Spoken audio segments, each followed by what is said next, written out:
But I'm joined by Elizabeth Lincoln from North Point Ministries. And Elizabeth, tell us a little bit about your role there with North Point. And then also for those that maybe aren't familiar with North Point, Andy Stanley, give us a little bit of kind of context about pre-COVID. Who is North Point? What was North Point like?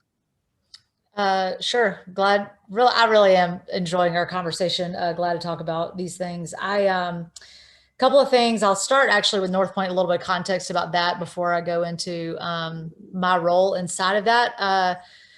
North Point started as a single location church in Alpharetta, Georgia, 25 years ago. And the really guiding principle was they wanted to create a church that unchurched people love to attend. So it wasn't a church for unchurched people, but it was a church for church people, but that they could invite their friends to who were far from God, either who had bad experiences with church in the past or who had never had any experience in the past, and where they could come and feel comfortable and really love coming. And so that turned into 2 campuses and then 3 campuses. We're at 7 campuses now, technically 8. One is a little bit of a sister campus, but those are all in the Atlanta metro area.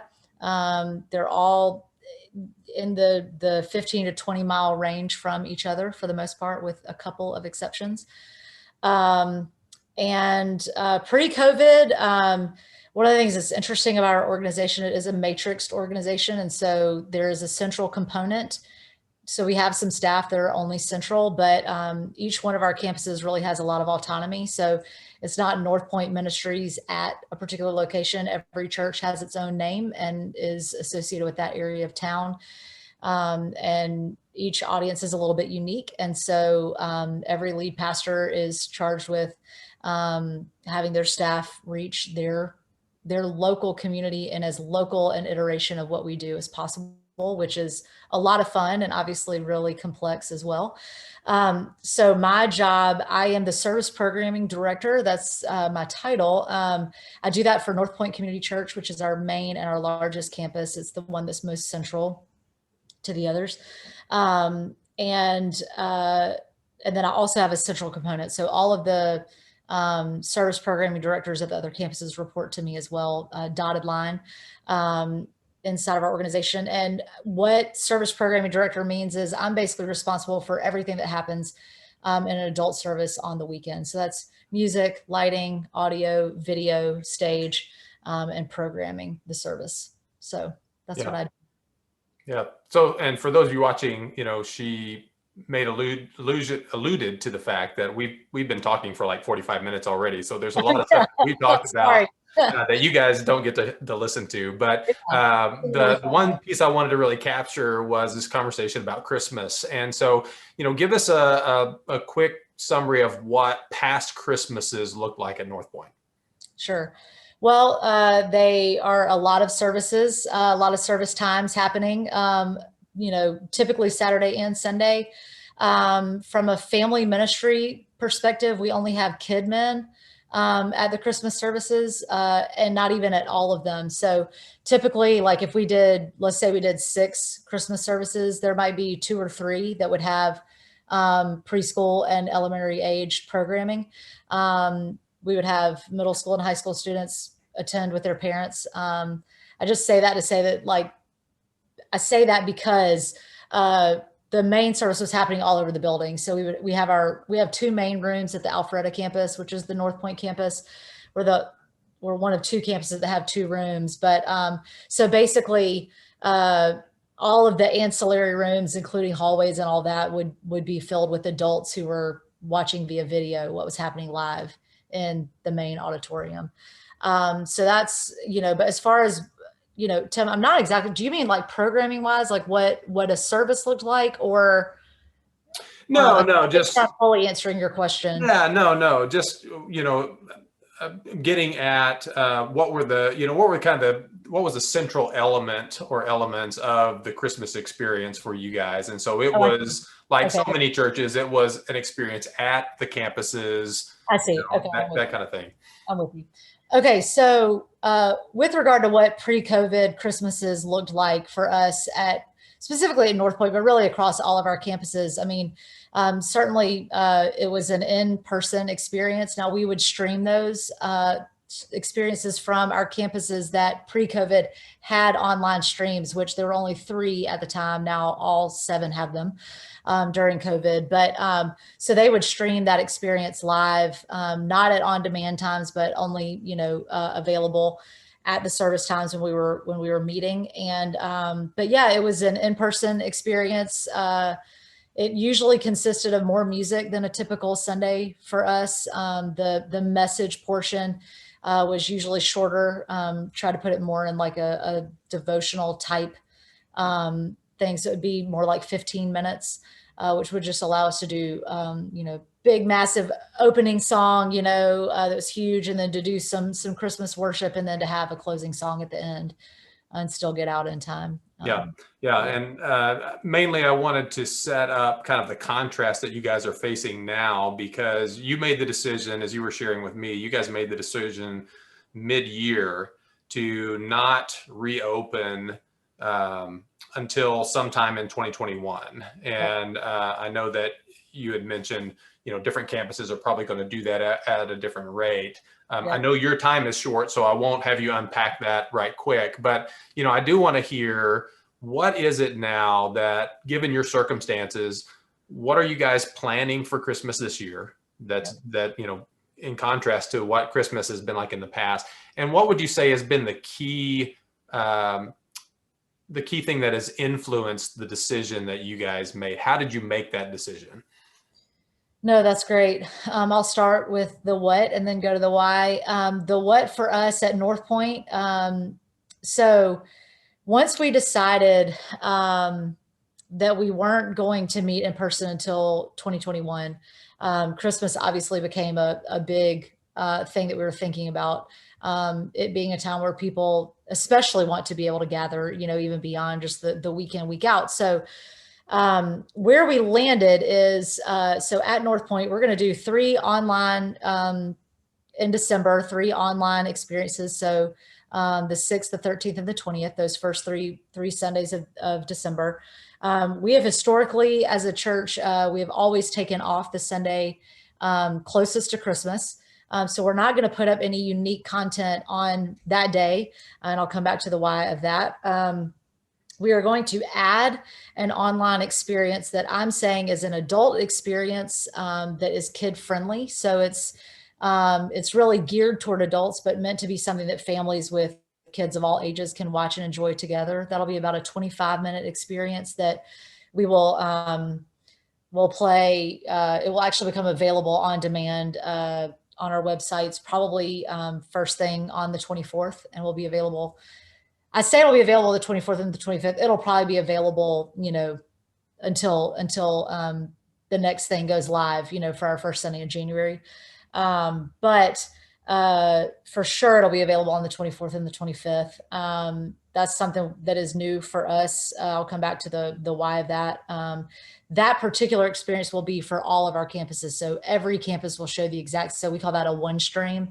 That one experience is the exact same thing that you would watch, whether you went to buckheadchurch.org, northpoint.org, brownsbridge.org, any of our streams. It will all be the exact same thing, available in the exact same time frame.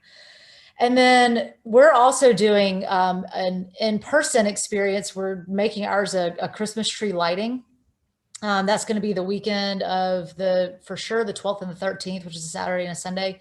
We're probably going to have to add certain services on the Friday as well.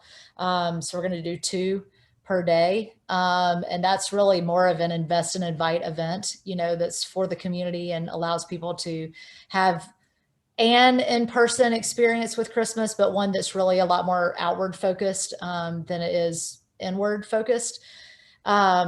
Which leads me to the answer of why and how we landed there. I feel like one thing that's been really interesting since we decided mid-summer not to go back until 2021 was, we're this church that we're a church, right? But for that we hope unchurched people love to attend. What does that look like in a season where, people may be engaging for the first time because of their circumstances. As we know, that's oftentimes, a thing that points people back to being interested in spiritual things or a return to a spiritual life.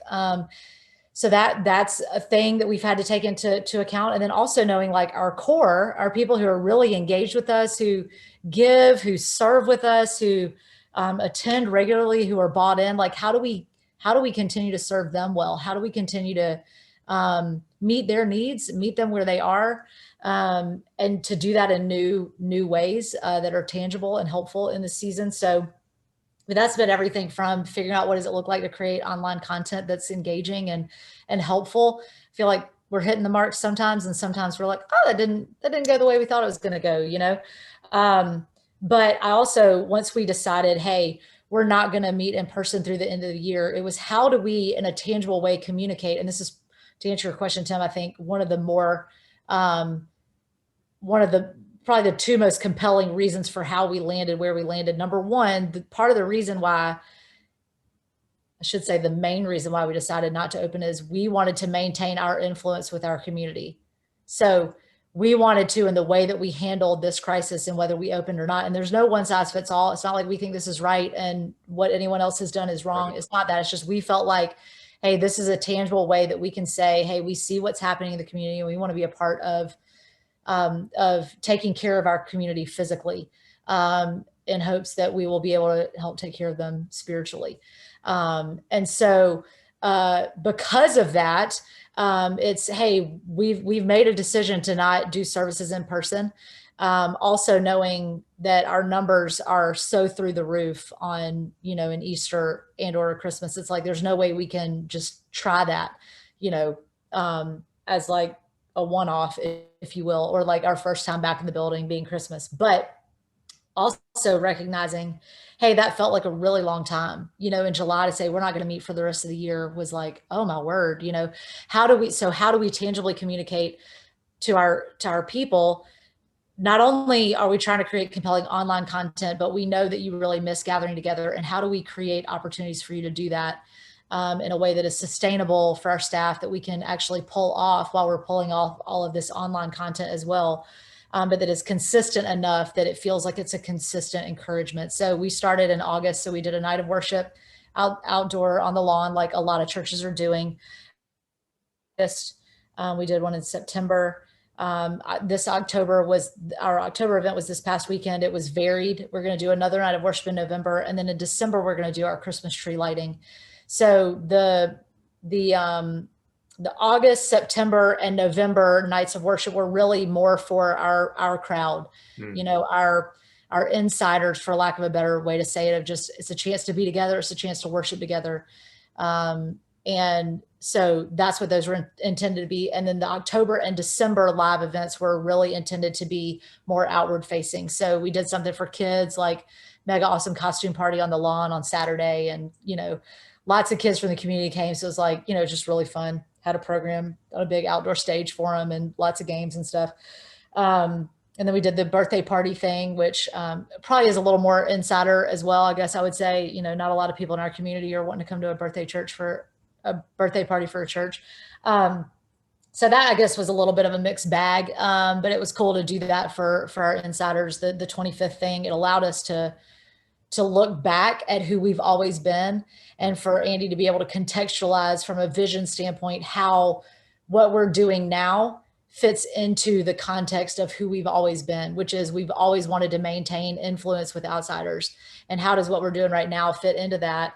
And and you alluded to this a moment ago, and I won't dive deep on it, but when we look at our reopening plan for the new year, knowing that for the first at least couple of months of the year, we're not going to be able to have children and students in the building safely and socially distanced and have adults in the building. And so we're going to prioritize the next generation.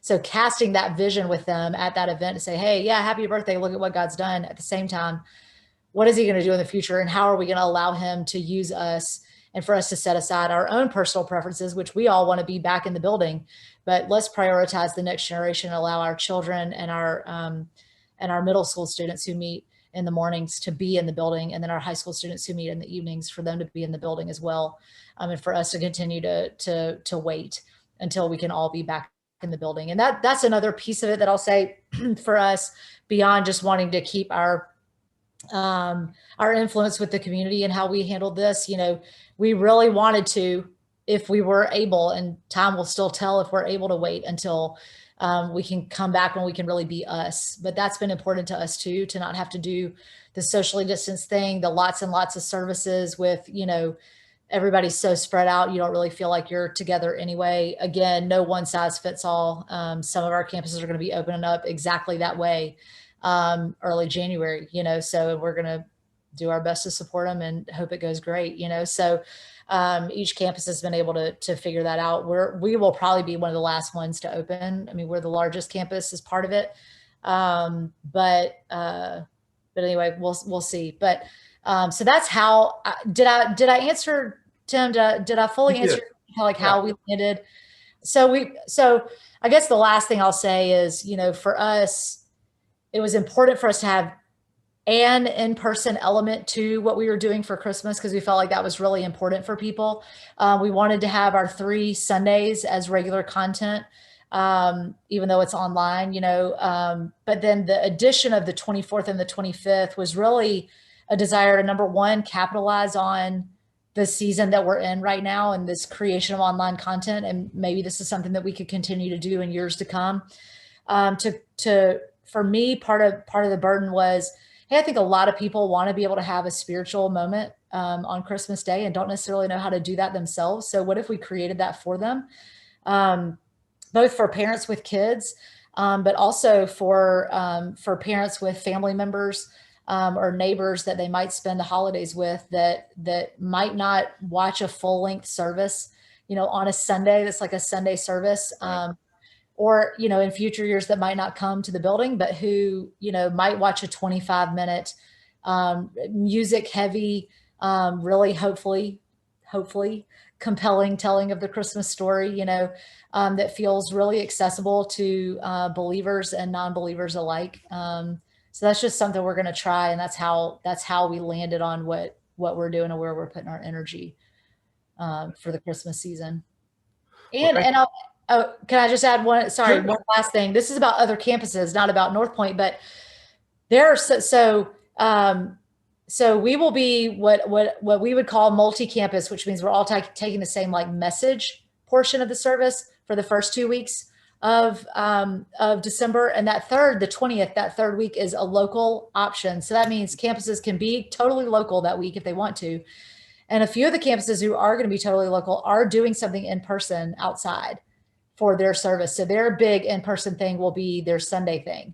We're not doing that because we're doing the Christmas tree lighting, what will be the weekend before. So some campuses, and then there's one campus that's going to do 10 services on like that, the 19th and the 20th. So they're going to do 3 on the Saturday, the 19th, and 7 on the 20th.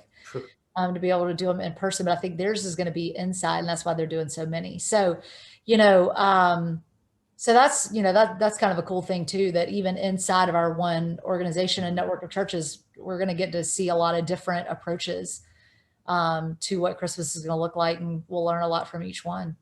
Yeah. Well, it goes back to what you said about, you know, in churches in general, one size doesn't fit all, but you guys are even taking that approach in local specific ways, that not one size fits all for the communities that you guys are serving. So exactly. And some are closer to the city than others. I mean, that's part of it too. You know, the ones that are in-town campuses, they're going to be later opening up. You know, the ones like in Woodstock and up in Cumming, our Brownsbridge campus. I mean, those, for example, those school systems have been in person the entire time, this entire school year. You know, they never did online or hybrid. So those communities have been a lot more ready for in-person than, you know, Fulton County schools, where it's like, no, you know, it's not happening yet. So, anyway, it'll be, pardon my dog, I'm really sorry, but she wanted to be in the bougie little dog, but anyway. Well, listen, I really appreciate you sharing. I know that now you're very late to what you needed to get to next. So I appreciate you making the time and sharing this, because I know this is going to be a helpful conversation. Well, I hope so. And, you know, Tim, honestly, happy to talk anytime. If there's anything I can do, or if there's anyone that, you know, watches this and has other conversations or wants to reach out and have follow up, I'll make all the space I can. You know, I love learning from other people too. So I would enjoy those conversations.